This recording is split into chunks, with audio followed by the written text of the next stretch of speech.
අදමයි කියන්නද ඔයගොල්ලන්ව ලස්සන ඇල්ලක් පෙන්නන්න.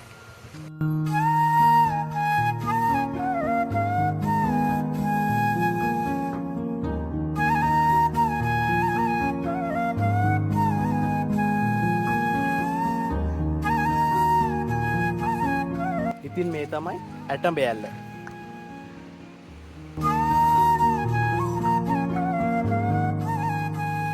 ඉතින් ඕගොල්ලෝ මෙතෙන්ට එනවා නම් මම ආවේ බණ්ඩාරගම පැත්තෙන්. බණ්ඩාරගම පැත්තෙන් කොරණ ටවුන් එකට ඇවිල්ලා කොරණ බෝගහ තියෙනවා. බෝගහෙන් දකුණු අත පැත්තට හැරිලා තමයි එන්න ඕනේ.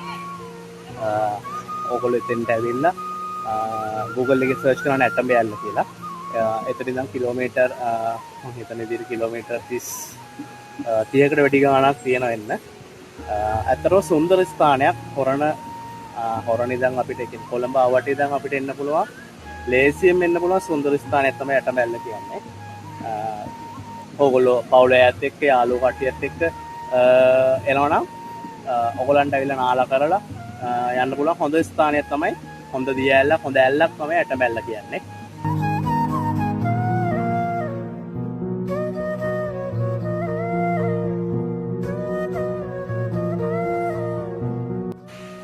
ඇත්තටම ඩ්‍රෝන් එක ගෙනාවට අද ඩ්‍රෝන් එක පල්ලෙහා යවන්න විදිහක් නැහැ. මොකද ඇත්තටම ගොඩක් සෙනග ඉන්නවට පල්ලෙහා. අපි ඒගොල්ලන් ප්‍රයිවසි ගැනත් ඇත්තටම හිතන්න ඕනේ. ඒතර පල්ලෙහා ඩ්‍රෝන් එක යවන්න දෙන්නේ නැහැ. අපි පුළුවන් විදිහට උඩට ගිහිල්ලා බලමු ඩ්‍රෝන් එක වල මේක කොහොමද පේන්නේ කියලා. පේනේද කියලා මට ෂුවර් උත් නැහැ. අපි ගියවල බලමු.